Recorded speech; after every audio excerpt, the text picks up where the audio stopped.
ఈరోజు మనం చెప్పుకోబోయే కథ ఏది దక్కదు. ఈ కథను మనకు అందించిన వారు టి లక్ష్మీకుమార్ గారు. ఒక రాజుగారి తోటలో ఒక అపూర్వమైన గులాబీ చెట్టు ఉండేది. అది ఏటా ఒక్క మొగ్గ దొడిగేది. కానీ మొగ్గ విచ్చే లోపల ఏదో పురుగు వచ్చి దాన్ని తినేసేది. ఎంతమంది తోటమాలీలను మార్చినా లాభం లేకపోయింది. చివరికి ఒక తోటమాలి వచ్చాడు. ఈసారి గులాబీని పురుగు నుంచి కాపాడలేకపోతే తన తల తీసేయమన్నాడు. వాడు తోటమాలిగా కుదిరిన ఏడు గులాబీ మొగ్గ తొడిగింది. అది మర్నాటికి విచ్చుకుంటుందనగా ఆ రాత్రి తోటమాలి దాని దగ్గరే మేలుకొని కూర్చున్నాడు.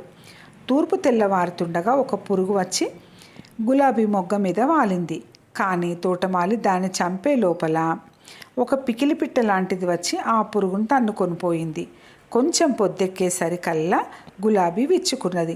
నిజంగా అది చాలా అందమైన పువ్వు. తోటమాలి దాన్ని తీసుకుపోయి పరమానందంతో రాజుగారికి ఇచ్చాడు.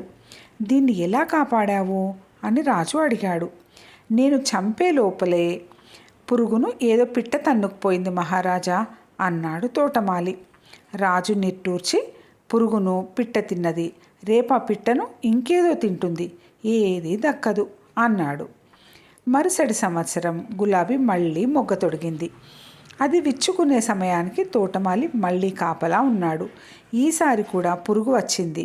అది మొగ్గపైన వాలక ముందే పిట్ట వచ్చి పట్టుకొని నేలపై వాలింది. మరుక్షణమే ఒక పొదలో నుంచి పాము ఒకటి వచ్చి పిట్టను పట్టేసింది.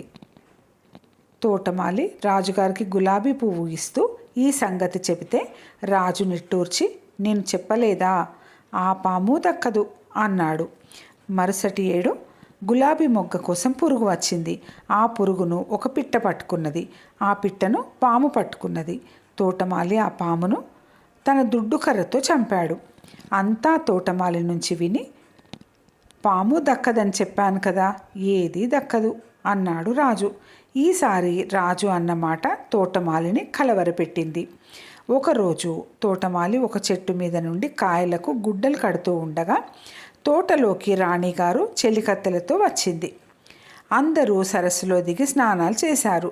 రాణిగారు తనను ఎక్కడ చూసిపోతుందోనని తోటమాలి చెట్టు మీద అలాగే కొయ్యబారినట్టుగా ఉండిపోయాడు. కానీ స్నానం ముగించి బయటికి వచ్చేటప్పుడు రాణి తల ఎత్తి తోటమాలిని చూడనే చూసింది. ఆమె రాజుతో ఫిర్యాదు చేసింది. రాజు తోటమాలి తల నరికేయమని ఉత్తర్విచ్చాడు. భటులు తోటమాలిని వధ్యస్థానానికి తీసుకుపోయే ముందు రాజు వద్దకు తెచ్చారు. తోటమాలి రాజుకు నమస్కారం చేసి, మహారాజా, తమరన్నది అక్షరాల రుజువైంది. గులాబీ మొగ్గను కొట్టిన పురుగు దక్కలేదు, అది పిట్ట చేత చచ్చింది. పిట్ట దక్కలేదు, అది పాము చేత చచ్చింది. పాము దక్కలేదు, అది నా చేత చచ్చింది. నేను దక్కను, తమరి చేత తల తీసేయించుకుంటున్నాను. ఏది దక్కదు, నిజం అన్నాడు. ఈ మాటలు వినేసరికి రాజుకు కంపరం పుట్టుకొచ్చింది. ఆయన తోటమాలి శిక్షను రద్దు చేసి వాణ్ణి పనిలో ఉండనిచ్చాడు. కథ సమాప్తం. మరో మంచి కథతో తిరిగి కలుసుకుందాం. మరిన్ని మంచి కథల కోసం నా ఛానల్ని తప్పకుండా సబ్స్క్రైబ్ చేసుకోగలరు. లైక్ చేసి మీ ఆత్మీయులకు షేర్ చేయగలరు.